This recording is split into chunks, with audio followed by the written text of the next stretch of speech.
My boss looked me straight in the eye while my sister sobbed in my ear and said, "You're an adult. Do it yourself. I'm not running a charity." That was the moment I stopped being the reliable guy and realized I was just free overtime with a pulse. Up until that Tuesday, I honestly thought he liked me. I was the one who never missed a deadline, who stayed late when clients panicked, who didn't make drama. In a 12-person office, that's not a personality trait, it's a job description. My name's Ethan, I'm 31, and for 3 years I treated that place like it was my shot at stability. On paper, it was nothing special. Small contracting firm, beige office in a strip mall, coffee machine that sounded like it had asthma. We handled mid-sized renovation projects for schools and small businesses. My title was Project Coordinator, which is corporate for person who catches all the falling knives. My boss, Daniel Collins, loved that I was good at catching. He's one of those guys who dresses like LinkedIn threw up on him. Always in a navy blazer, always with the fake relaxed smile, the I'm just being honest tone. He called himself direct, but what he really was tired of pretending that people under him were human. To clients, he was charming. Handshake, eye contact. "We'll take care of you." To us, he was a spreadsheet with teeth. If you had a sick kid, he'd tilt his head and say, "We all have stuff going on." If you asked to go home on time for once, he'd joke, "The grind doesn't clock out, Ethan. We're not in kindergarten." Still, I put up with it. The pay wasn't terrible for the area. I needed the insurance. My mom's insulin alone could chew through savings in a month. She's been diabetic since I was a teenager, and every time she tried to work more than a few shifts in a row, her body reminded her who was in charge. My dad left when I was 19. My sister was 13 then. Now she's 25, in nursing school because life likes irony. Between class schedules, my hours, and mom's appointments, we had a system. It wasn't pretty, but it worked. I did overtime, sent extra money, drove them to appointments when I could. On paper, I was an adult. In reality, I was a backup generator that was always on. That Tuesday started like any other normal day. I got to the office at 7:45, 15 minutes before my start time, because Collins liked seeing me already at my desk when he walked in. "Early bird," he said, tapping the edge of my monitor. "That's what gets you places, Ethan." "Morning," I answered, opening my email. I had 3 red flag threads already.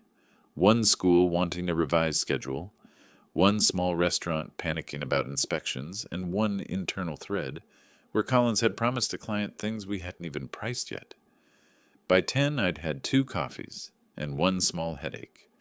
He called me into the glass-walled conference room with that little 2-finger wave he did, like I was a waiter and he needed more bread.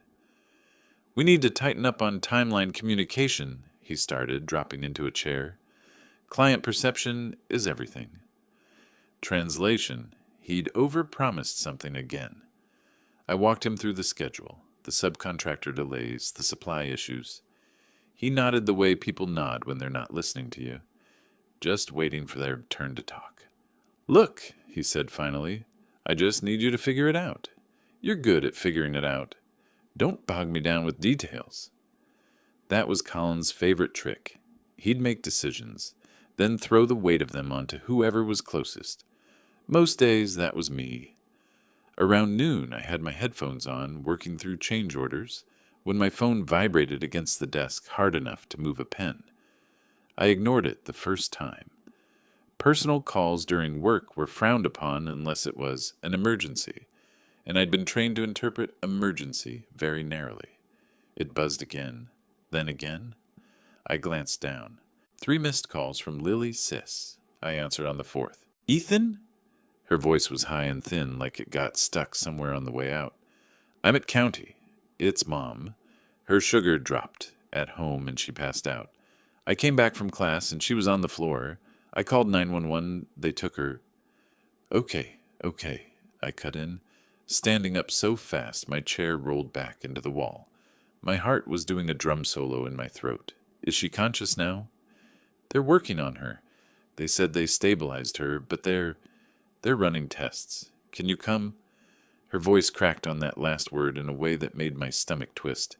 The office noise went fuzzy. Phones ringing, keyboards tapping, the hum of the AC. All of it blurred behind the sound of my sister trying really hard not to fall apart. I'll be there, I said. Text me the room number. I'm leaving now. I hung up and walked straight to Colin's office.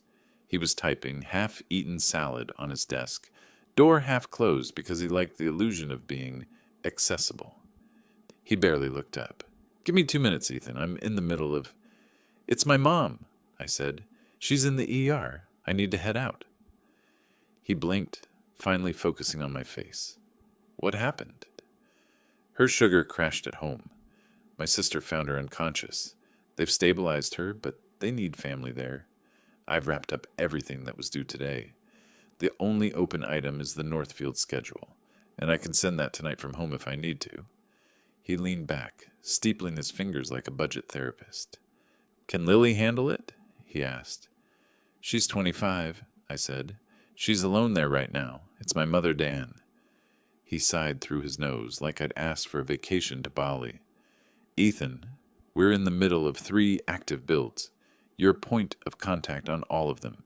You can't just bail every time something personal comes up. That's not how this works. Every time? I repeated. I've left early twice in 3 years. Once when Mom had surgery that you signed the FMLA paperwork for, and once when you told everyone to go home during that snowstorm. He gave a little smile that didn't reach his eyes. You know what I mean. You're a key player. Clients rely on you. I rely on you. If everyone walked out whenever life got messy, we'd have no business. I'm not asking to walk out whenever life gets messy, I said, fighting to keep my voice even. I'm telling you my mother's in the hospital, and my sister's scared. I'll have my phone. I can answer emails from there. He looked past me out into the office like he expected to see someone nod along with him. You're an adult, he said finally, each word coming out colder than the last.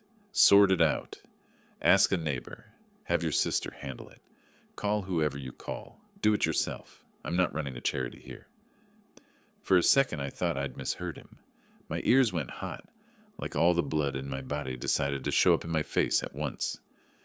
You're not running a charity, I repeated slowly, because I asked to leave 3 hours early to go to the hospital? Look, he said, shifting in his chair, I'm not trying to be heartless, okay? Things happen, but we have responsibilities. I need Northfield's revised timeline on my desk by 5. If you walk out, I'm the one who has to answer for that. Do you understand? I stared at him. This was the same man who loved to tell clients, we're a family here. My mom might be dying, I said quietly. I'm not going to sit here and hope she waits until after Northfield gets a Gantt chart. He frowned as if I was being unreasonable. If you leave, he said, I'll have to mark it as unauthorized. It'll go in your file. I can't play favorites. There it was, the threat, wrapped in HR-friendly language. I thought about my mother on a gurney, my sister in a plastic chair with vending machine coffee. I thought about the nights I'd stayed until 11 while Collins went home to whatever he went home to. Every Friday I worked through lunch so we'd hit his precious milestones. Every time he'd said, You really came through for us, Ethan. Like that praise could be traded for rent. Okay, I said. His shoulders relaxed an inch, misreading me. Good, so let's just... I'm going, I cut in. You can put whatever you want in my file. The words surprised even me with how calm they sounded. His mouth tightened. If you walk out right now, Ethan, you're making a choice. Don't come complaining to me later about consequences. I thought about that for half a breath, then nodded once. I'll live with it, I said. Hopefully my mother gets to. I turned around, walked back to my desk, shut down my computer, and grabbed my bag. No scene, no yelling, no slamming drawers. Just the sound of my own heartbeat as I passed my coworkers, who pretended not to listen. As the elevator doors slid closed, my phone buzzed again with a text from Lily. Room 214, I'm scared. I looked at the floor numbers ticking down and realized something simple and ugly at the same time. This man, who I'd broken myself trying to impress, had just told me exactly what I was to him. Not family, not a key player, just an adult who was supposed to fix everything alone, as long as it was his everything. I stepped out into the parking lot, keys in my hand, and headed for my car, knowing I'd just crossed a line I couldn't uncross. The next morning, the office felt colder than the hospital hallway I'd slept in. I walked in at 8:12, wearing the same clothes from yesterday, smelling faintly of antiseptic and bad coffee. Mom was stable, awake, exhausted. She'd squeezed my hand at 5 a.m. and whispered, "Stop worrying so loud," the way she used to when I was a kid. I went home, showered, changed, and drove to work telling myself I could deal with whatever waited on my desk. I was wrong. A bright yellow paper sat in the center of my keyboard like a warning flare. Unauthorized leave, formal write-up. Below that, employee abandoned active duties without approval, causing operational disruption. Operational disruption. My mother almost died, but sure, operational disruption. Before I could even process it, Collins appeared behind me. "Need you in the conference room," he said. No hello? No, how's your mom? Just summoning me like another piece of office equipment. Inside, he closed the door with a soft click. "I want you to understand something," he began, sitting with that fake sympathetic posture managers learn from badly written leadership books. "Yesterday put me in a difficult position. When you left, I had to answer for everything you didn't finish. I told you I would finish the timeline from home," I said quietly. He held up a hand. "Intent isn't delivery, Ethan. And when you make me look unreliable, that becomes a bigger problem. So yes, I issued a write-up. It's protocol." Protocol, a funny word for retaliation. "But I also want to reset things," he continued. "This doesn't have to be a spiral unless you make it one." I stared at him. "Is this supposed to be helpful?" "It's supposed to be clarity," he answered. "You're valued here, but I need you to be consistent. Personal situations can't become excuses." There it was again. That line he loved so much. The idea that life should schedule emergencies around his inbox. "Understood," he pressed. "No," I said. "Not really." His eyes sharpened. "Don't make this difficult." But I didn't trust myself to speak again, not without saying something that would end with security escorting me out. I left the room before he finished his sentence. By lunch, the office buzz had shifted. People glanced at me, then quickly looked away. Not hostile. Worse. Pitying. Around 2, I overheard him at the printer talking to our junior coordinator, Melissa. "Ethan's going through something," he murmured. "It's tough when people can't separate personal and professional. I'm trying to keep the team stable." My jaw tightened. I wasn't going through something. I was cleaning up after the mess he'd made of my work life for 3 straight years. That afternoon, he forwarded me a client email, a complaint about late documentation, with a single line added at the top. This is what I mean by reliability issues. No context. No mention that he had delayed approving that same documentation for 6 days. I typed 3 different responses, deleted them all. Anything I wrote now would be twisted. At 5:03 p.m., as I packed up, he strolled past my desk. "Before you head out, remember the staff meeting tomorrow. Might be a good opportunity to show the team you're back on track." Back on track, like I'd derailed myself. I didn't answer. I just walked out before my hands could start shaking with anger. That night, after checking on Mom and dropping Lily at her dorm, I sat in my car with the engine off, listening to the tick of cooling metal.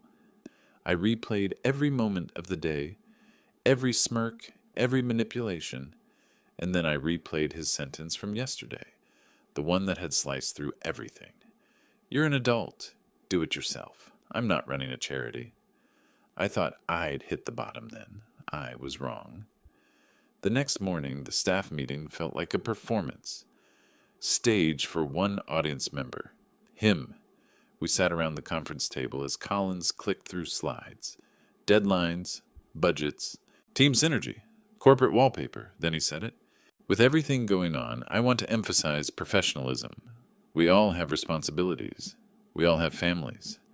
But at the end of the day, adults complete their tasks, no matter what. A few people shifted in their seats. He glanced at me.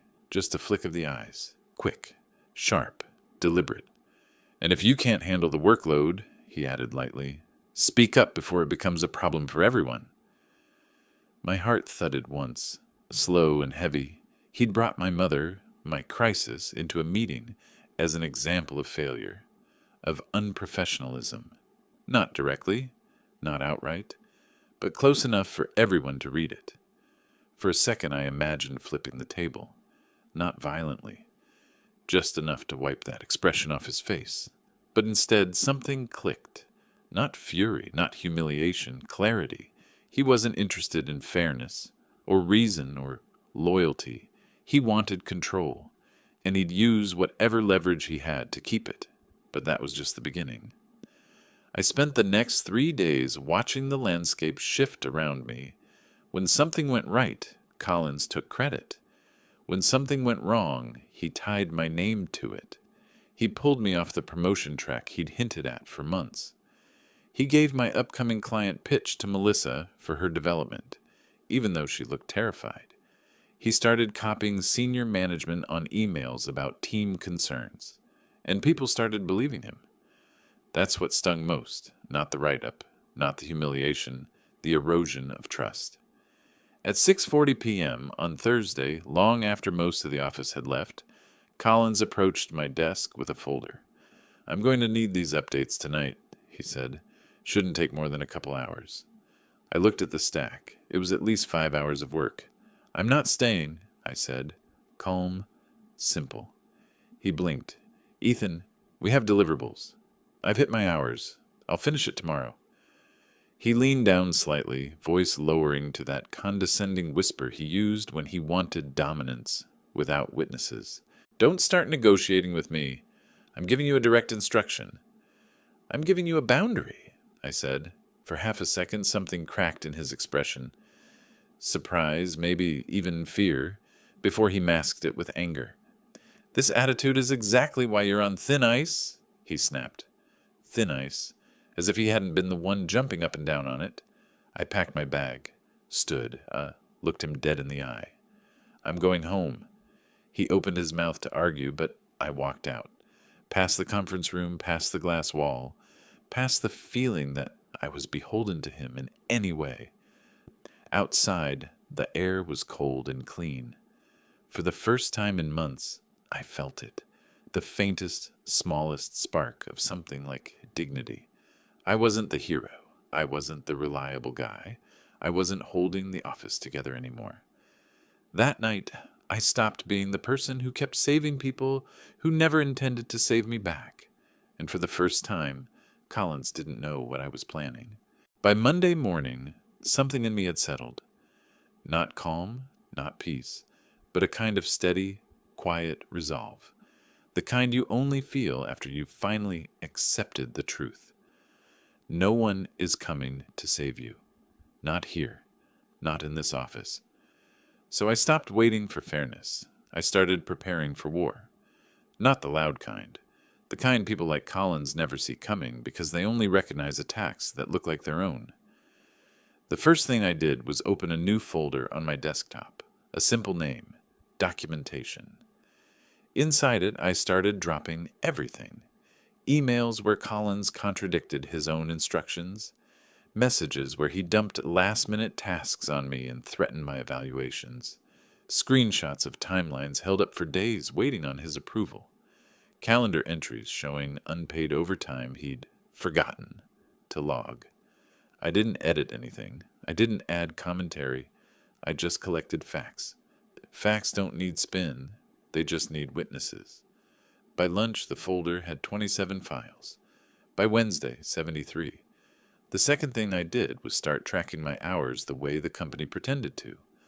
Honestly, every minute of unpaid overtime, every late-night call, every weekend, Just need you to take a quick look. It added up depressingly fast. The third thing I did, the thing that changed everything, was pay attention to our biggest client, Marston and Hale Construction, a company 10 times more organized than ours and infinitely more patient than we deserved.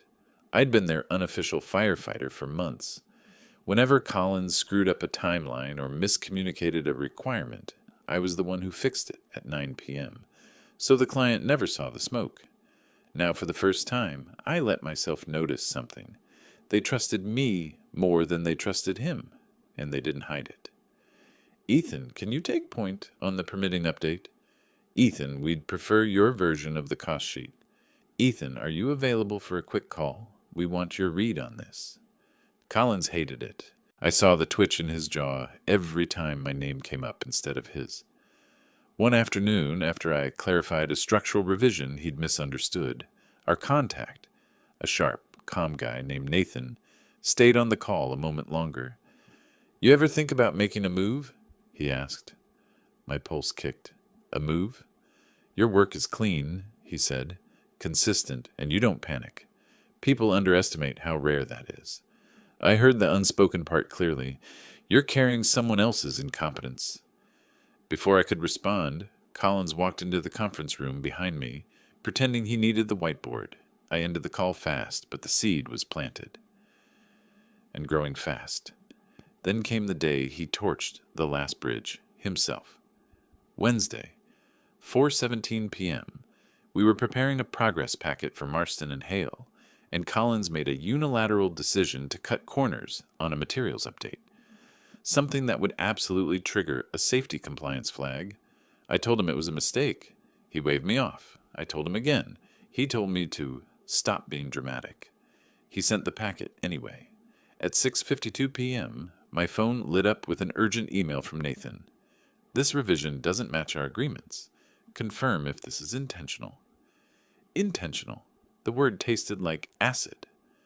Before I replied, Collins forwarded the same email to senior management with a note so slick with blame shifting, it practically slid off the screen. Looping everyone in, appears Ethan adjusted the materials section without notifying me. I'll address this internally. I stared at the line so long the edges of the text started to blur. He knew he'd made the change. He knew I had warned him. He knew this could cost the company thousands, and he still pinned it on me in writing. They thought I'd just swallow it. I didn't. I wrote a calm, precise response to the client, correcting the facts. No emotion, no accusations. Hi, Nathan. To clarify, the materials revision was implemented under direction from management at 3:40 p.m. I raised concerns regarding compliance, which were reviewed and overridden. Please let me know how you'd like to proceed. I copied everyone Collins had copied. The silence that followed was the heavy kind. The kind that means something has snapped. 20 minutes later, Collins marched to my desk, face tight. What the hell was that? He demanded. A correction, I said. You made me look incompetent. You sent incorrect information, I replied. I clarified the source of the decision.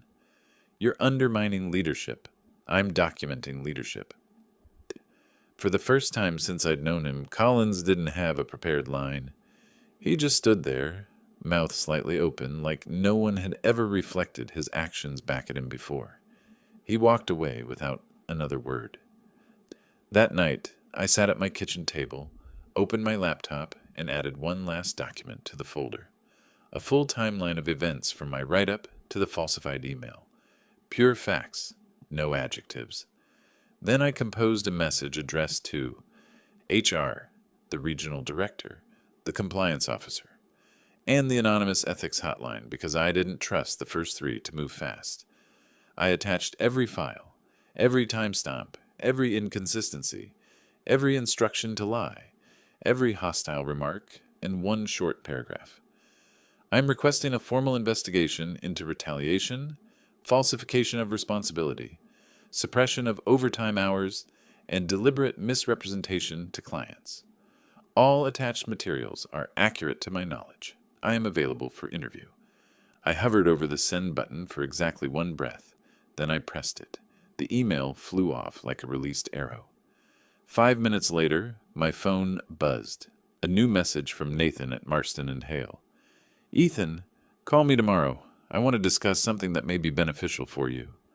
My chest tightened, but not with fear, with possibility. The next morning, before anyone else had clocked in, HR replied, "We will be opening a formal investigation immediately." Everything inside me went still, cold, sharp, focused. This wasn't hope. Hope was fragile. This was something stronger. I'd spent months being pushed, blamed, cornered.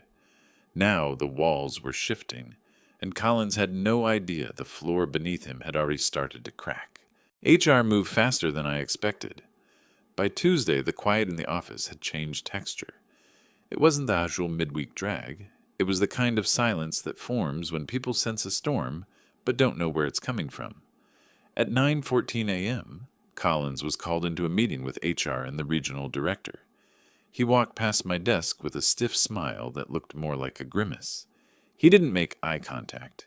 He didn't make jokes. He didn't even say his usual, "Hold the fort." He just disappeared behind the glass door. The meeting lasted 83 minutes. When he came out, his face looked wrong, too still, too controlled, like someone had turned down every emotion except the one he didn't want to show. Fear. He went into his office. He closed the door. And for the first time since I'd worked there, he didn't come back out. The investigation was a sweep, quick, wide, and thorough. HR scheduled interviews with every coordinator, every assistant, even subcontractor liaisons who barely knew his name. And for the first time in years, people told the truth. Melissa admitted he regularly shifted blame to her. James talked about unpaid overtime he'd been told to just eat. 2 coordinators confessed he'd threatened their evaluations if they didn't show more gratitude. 1 subcontractor provided emails showing Collins had changed schedules without notifying them, then tried to blame us, and all of it lined up with what I'd documented. Every lie he'd built his authority on had a paper trail. Every trail led to him. By Thursday afternoon, HR sent another message. "Please be advised that Daniel Collins has been placed on administrative leave pending final review." The office exhaled, not loudly, but with a noticeable shift, like everyone had unclenched at the same time. Some people whispered. Some avoided the topic entirely. Some looked at me with something like respect, but no one defended him. Not one. The next week, it became official. I saw the email hit my inbox at 8:02 a.m. Effective immediately, Daniel Collins is no longer employed with the company. 1 line. Simple, clinical, the digital equivalent of a guillotine. Right beneath it was a second email from HR. "Due to payroll discrepancies, the company will be issuing compensation for unpaid overtime to affected employees. Please review the attached statement." I opened mine. The number was larger than I expected. Fair? No. Restorative? Not entirely. But symbolic? Very. Melissa peeked over the cubicle wall a few minutes later. "You okay?" she asked softly. "I'm getting there," I said. She nodded. "Thank you for doing what the rest of us were too scared to." But she was wrong about one thing. I wasn't brave. I wasn't fearless. I was just done being the person who carried everyone else's mistakes. And it turns out, when you finally stop caring, the whole structure tilts. I didn't stay. Even after Collins was gone, the place felt used up, like a room where the lights still worked, but the warmth had burned out. And besides, I already had an offer waiting. Marston and Hale. When I met with Nathan, he didn't waste time. "We've seen the projects you kept alive," he said. "We want someone who can think rather than react. Someone who can lead without making a mess for others to clean up." I accepted before he finished the sentence. My last day at the old company, I cleaned my desk with quiet satisfaction. No need for a speech, no need for a scene. I just left a clean surface behind me, something Collins was never able to do. People wished me luck. A few hugged me. Melissa cried.